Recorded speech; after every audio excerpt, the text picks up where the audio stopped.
Good morning, dear students. In the last video, we had discussed about rocks, igneous rocks, sedimentary rocks, and different types of sedimentary rocks. Now, the next topic that we are going to discuss is fossils. What are fossils? As you can see that on rock, there are several creatures. कुछ creatures के imprints हैं. Okay. So these are called fossils. Yes, you can see this is a live picture of fossils. Fossils look like it.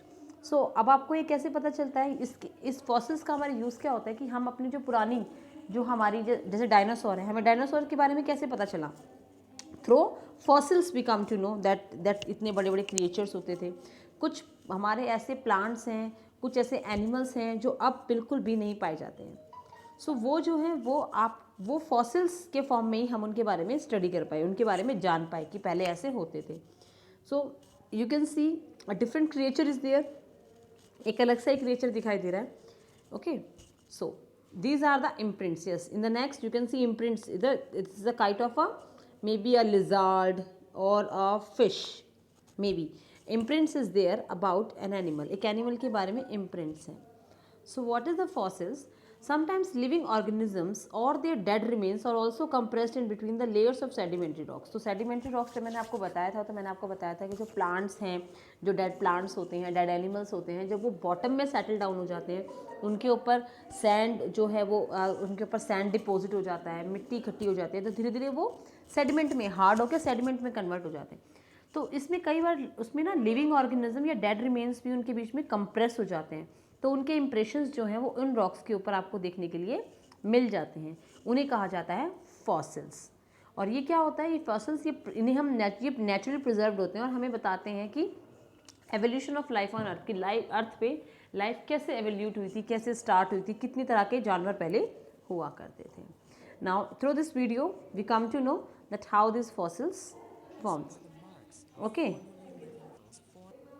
so as you can see that there is a dinosaur. देखो ये गिर गया dinosaur.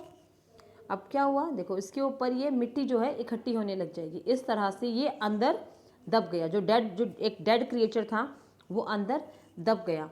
तो जब काफ़ी time बाद जब यहाँ पे इसको एक्सकेवेट किया जाएगा, जब खुदाई की जाएगी इस जगह की, तो कुछ इस टाइप से ये इम्प्रिंट आपको दिखाई देगा. ये देखो ये डायनासोर का इम्प्रिंट आपको इस तरह से. अब वो जो मिट्टी थी जिसके अंदर वो दब गए थे वो पत्थर में कन्वर्ट हो जाएंगे कुछ समय के बाद, तो इस तरह के इम्प्रिंट उन पे शो हो जाएंगे.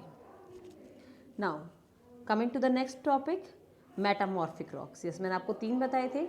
इग्नियस रॉक कैसे फॉर्म हुआ, फिर सेडिमेंट्री रॉक कैसे फॉर्म हुआ. अब मेटामॉर्फिक के बारे में क्या है. मेटामॉर्फिक रॉक्स जो होते हैं बेटा, ये इग्नियस और सेडिमेंट्री से ही बनते हैं अंडर हीट एंड प्रेशर. जब उन पर ज़्यादा हीट और प्रेशर पड़ता है तो सेडिमेंट्री रॉक्स जो हैं और इग्नियस रॉक वो मेटामॉर्फिक रॉक में कन्वर्ट हो जाते हैं. Inside the earth the nature of some igneous and sedimentary rocks changes due to the effect of tremendous means excessive, बहुत ज़्यादा हीट और pressure, and transform into new rocks, जिन्हें कहते हैं हम मेटामॉर्फिक रॉक्स. अब एग्जांपल्स देखते हैं. देखो पहले मैं आपको फॉर्मेशन बताती हूँ. ये इग्नियस और सेडिमेंट्री रॉक्स हैं. जब इस पर हीट और प्रेशर पड़ता है सरफेस रॉक का, तो क्या होता है, क्या होता है जब इतना हीट और प्रेशर पड़ता है तो ये किस में कन्वर्ट हो जाते हैं, they will convert into metamorphic rock. Now let us see some examples. Sorry, first we come to know about different kinds of metamorphic rock. Slate, gneiss, marble, quartzite. Now shale. जो shale एक originally कौन सा stone होता है बेटा, shell originally आपका एक sedimentary rock होता है. तो वो किस में कन्वर्ट हो जाता है, स्लेट में, under heat and pressure, and it is used in making slates, tiles, black boards. Same as limestone, under heat and pressure it will convert into marble, and it is used for making statues, buildings और ornaments. Marble आपने देखा, white marble, Taj Mahal बना हुआ है. Next one is granite. Granite is an igneous rock, but under heat and pressure it converts into needs, and it is also used in building. Sandstone, and as a sedimentary rock, it's a sedimentary rock, but under heat and pressure it will convert into quartzite, and it is used for as a building stone, and it is used as a making statues also. So yes, you can see over here, granite, Igneous rock convert into gneiss. Limestone is a sedimentary rock convert into marble. Sandstone sedimentary rock convert into quartzite. Shale sedimentary rock convert into slate.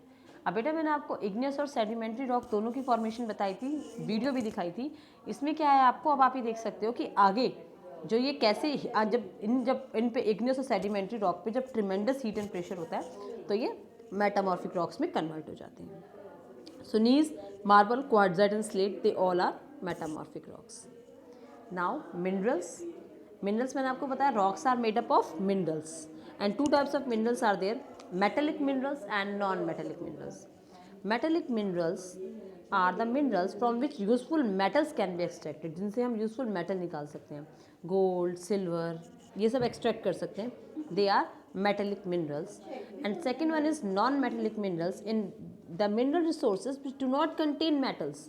If metals are there, metallic. If metals are not there, non-metallic. Now, I'm going to show you something like coal and petroleum. They both are non-metallic minerals and they are fossil fuels also. अब मैंने आपको fossils बताया, जब dead plants और dead animals, they are known as fossils.